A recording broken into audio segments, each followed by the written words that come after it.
Hi, folks. This is Mark by Mark A. Foster, Ph.D. for the Institute for Dialectical Meta-Realism. I wanted to talk a bit about some spiritual subjects, or as Roy Bhaskar would call them, I guess, meta-real subjects.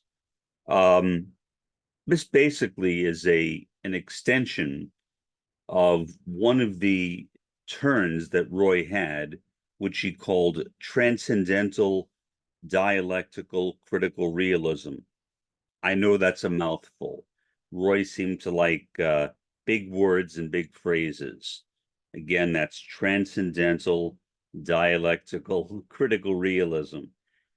Some people regard that as an expansion of Roy's previous phase of dialectical critical realism, and some people regard it as a turn in itself, followed by the philosophy of meta-reality.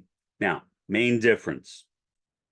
Transcendental dialectical critical realism is epistemological.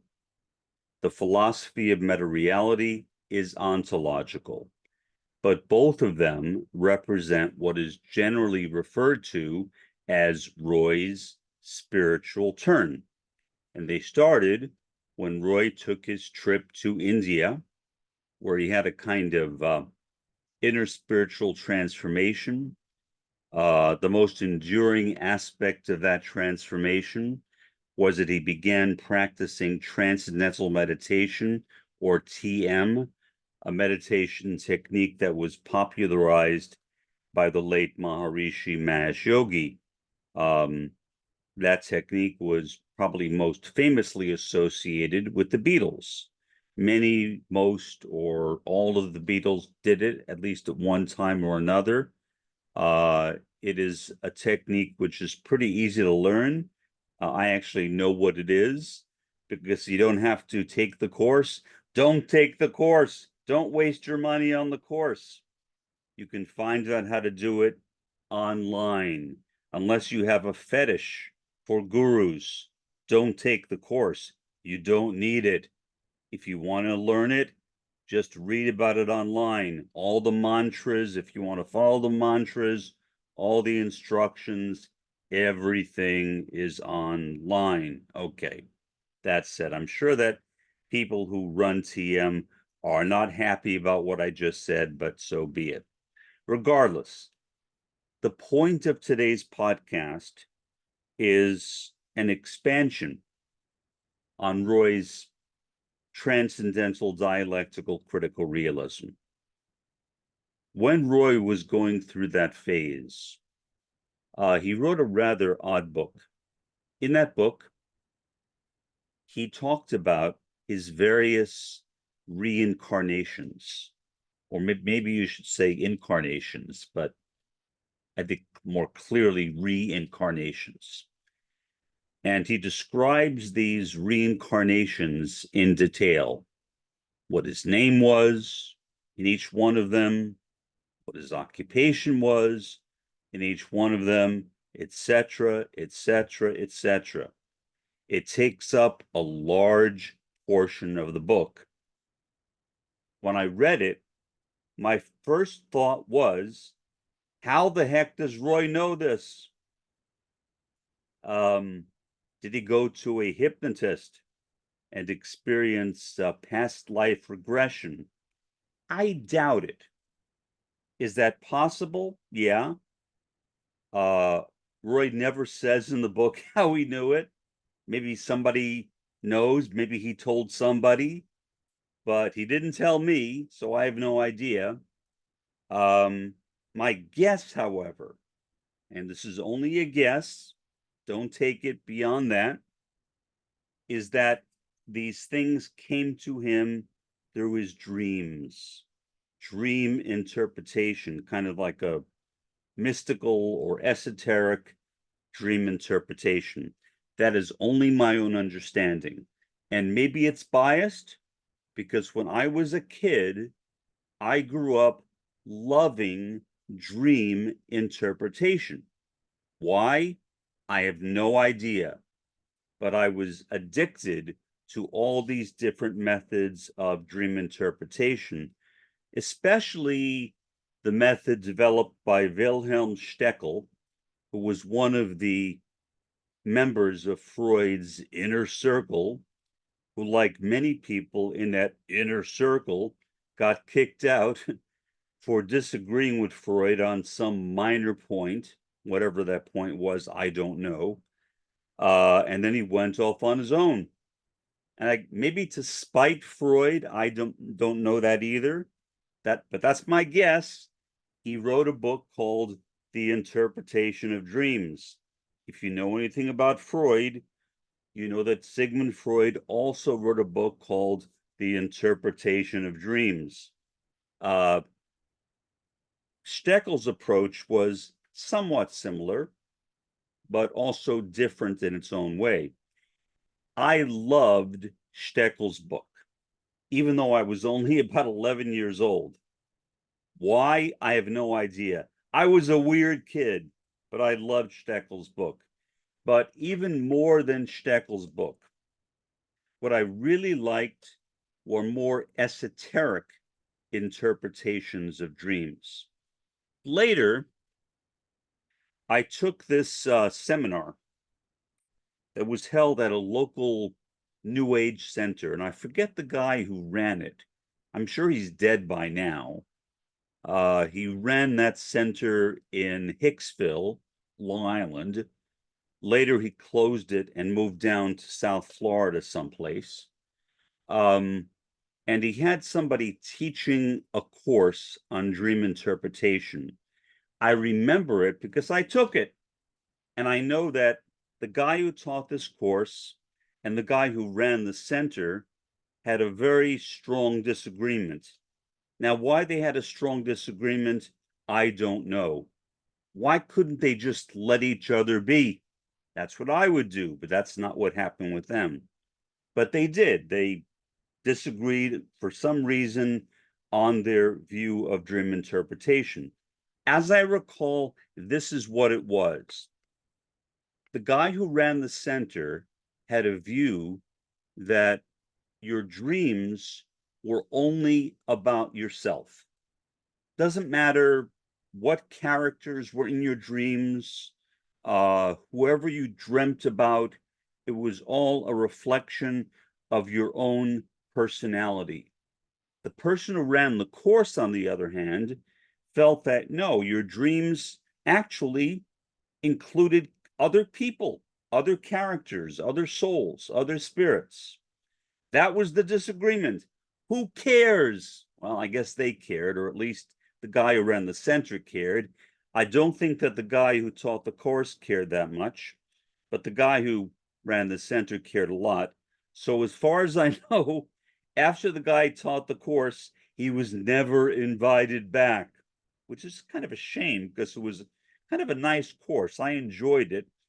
I had no basis for either agreeing or disagreeing with it. I mean, I was a little kid. I think I was like 13. I used to bicycle back and forth from Levittown to Hicksville to take the course, but it was enjoyable. That's what I think that Roy Bhaskar did. Roy Bhaskar, not that he didn't take this course, but I think that Roy Bhaskar did something like a kind of esoteric interpretation of dreams. Now, I can tell you what this guy said. I remember exactly the technique this guy told us in this course. He said to use a kind of free association, that basically when you wake up, write down what you remember of your dreams word for word, and then go back through each major word and do a free association on each word and write down whatever word comes to you for each word. Then go back again and do a free association on the word that you just came up with for that previous word. So basically what he said is that each time you do a free association, you go deeper and deeper and deeper into the dream.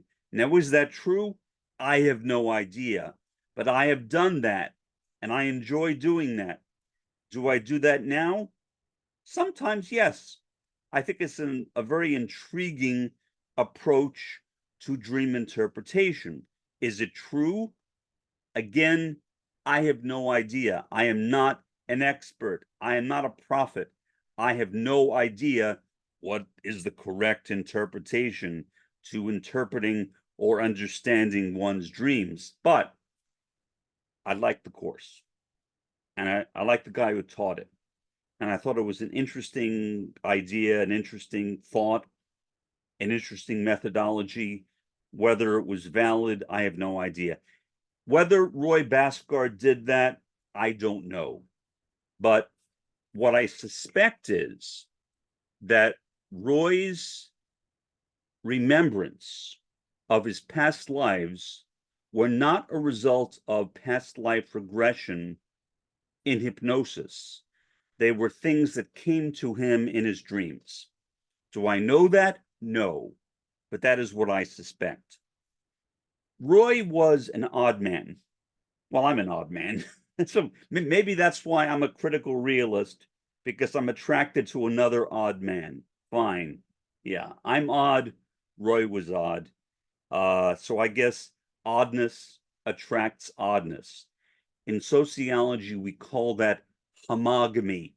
Homogamy means like attracts like, or in a more fancy way, birds of a feather flock together. That sounds nice, doesn't it? That has basically been the finding in sociology of mate selection. The term opposites attract, while appealing, is not supported by research. What is supported by research is homogamy. Birds of a feather flock together. And I think that is true with regard to our friends as well, and with regard to our interests. So I think that I was most likely attracted to critical realism because Roy and I were quite similar. When I've watched videos of Roy, I think I'm watching myself. Well, not literally, but almost. And so, anyway, that's what I think. So, why Roy would do this? Why Roy, as a Marxist, would all of a sudden write a book about his past lives? I have no idea. What I do know is that because of that, because of his transcendental dialectical critical realism, a lot of critical realists left critical realism. Well, that's not surprising. You would not expect a Marxist to be attracted to that, but I was as a Marxist. That's what I mean about homogamy.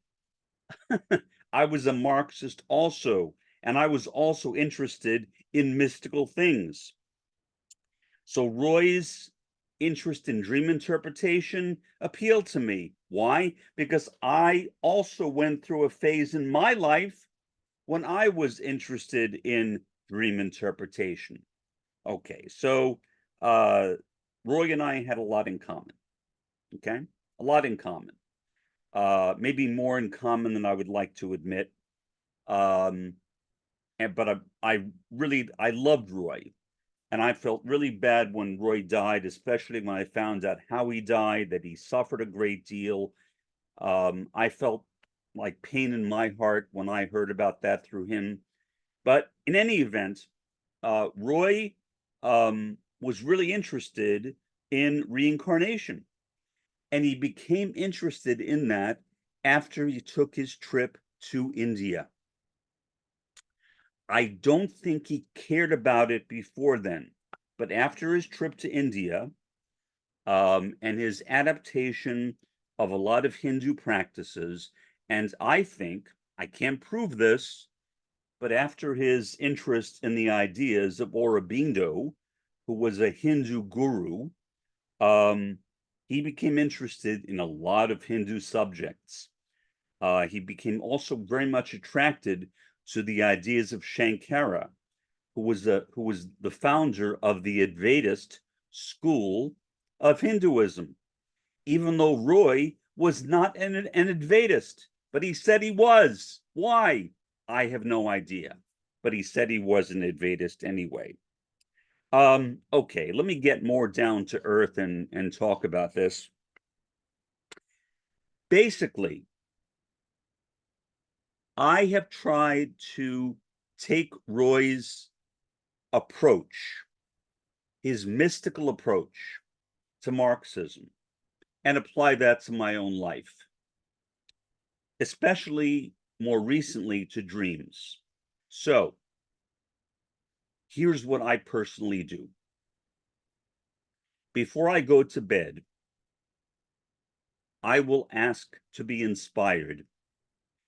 For those of you who are regular viewers of my podcast, I feel bad for you. Well, not really. But for those of you who are regular viewers of my podcast, you will know that I have mentioned Horia. Horia, which I have translated as the black-eyed maiden of white light. That is my own translation of Horia. She is a mystical figure. She's an angelic figure.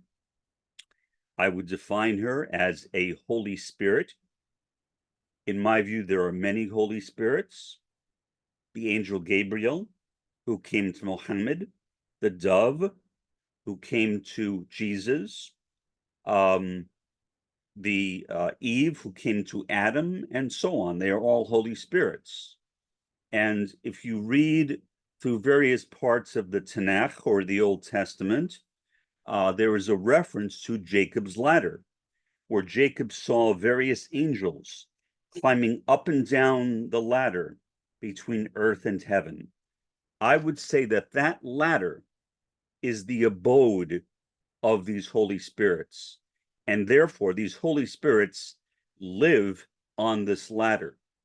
But they are able to go from heaven, which is basically the hereafter, to earth, which is this world. So they can come to this world, and that is where I saw her. I literally saw her with, I think with my eyes. It seemed like with my eyes. And I think that she also can go to heaven, to the afterlife. And so I am really looking forward to dying. I'm not going to commit suicide, no. But I am looking forward to dying because I want to be with her. And I'm not kidding. I am totally serious. That is something I wish more than anything else in my life, is to die and to be with Horia. I love Horia. More than anyone else that I've ever known, I love Horia. She's not a human being. She's some other kind of entity. She is a Holy Spirit, but she is a being, a sentient being. I wish that more people would see the Holy Spirit or Holy Spirits as sentient. I mean, in Christianity, they talk about the Holy Spirit as a person, the three persons of the Trinity. I'm not a Christian, but the Father, the Son, and the Holy Spirit. Okay, they say the Holy Spirit is a person. So why don't they try to understand what kind of person the Holy Spirit is? I don't know, but I do. That is what I have experienced. I have seen her in her personhood, a being of light with a humanoid type body, a multicolored face, emanating light from all parts of her body. When she appeared to me at the foot of my bed, her arms out like this, and she gave me empathy as an autistic. When I go to bed at night, usually, I will ask Horia for guidance. I do not usually remember my dreams. I wish I did. Occasionally I do, and sometimes I think that the being I am remembering in my dreams is Horia. I'm not sure, but I think so. But at least when I wake up, I have a recollection of some type of insight or inspiration or inner vision that was given to me in the course of my dreams. And that's what happened to me last night. Okay. And so I'll tell you what came to me. As I've mentioned before, and this is something which brings me great sadness. So I'm kind of going from a point of ecstasy to deep sorrow. That my sister has left me for reasons I don't understand. I wish I understood it better, but she's left me. She told me that she would call me back, and she never has. I don't think that she ever will. And I'm not going to try to call her. I don't think that would be appropriate. I think, in fact, that would be very inappropriate. So I'm not going to call her. It's up to her to call me. We texted. She said she'd call me back, and I'm still waiting. And I will keep on waiting, even though I don't think it'll happen. So, why don't I think she will call me back? Here was the inspiration I got when I woke up. And I think this came from the maiden, from Horia. She spoke to her therapist, and her therapist advised her not to call me. Now, her therapist doesn't know me, so her therapist is only hearing the story from my sister's perspective. I have no idea what my sister told her therapist. No idea at all. Now, I told you what happened that before, that my sister accused me of making a racist statement by referring to her business partner as a black fellow. And I said, how was that a racist statement? And then she accused me of going into one of my cycles, whatever the heck that means. I don't go through cycles. And she told me that as a result of that, she was going to block my phone, which she did. Then she unblocked it. I texted her. I texted her before too, but she never got those texts, I assume, because my phone was blocked. She wrote me back, said she would call me, and she never did. So again, the only explanation I can think of, and maybe I'm wrong, I might very well be wrong, it certainly would not be the first time, is that she told some distorted version of what happened to her therapist, and her therapist said, my advice to you is stay away from him. And that's what she's doing. That was the inspiration I got this morning, and I think that inspiration came from Horia. That very commonly happens. I will ask for inspirations, and then sometime,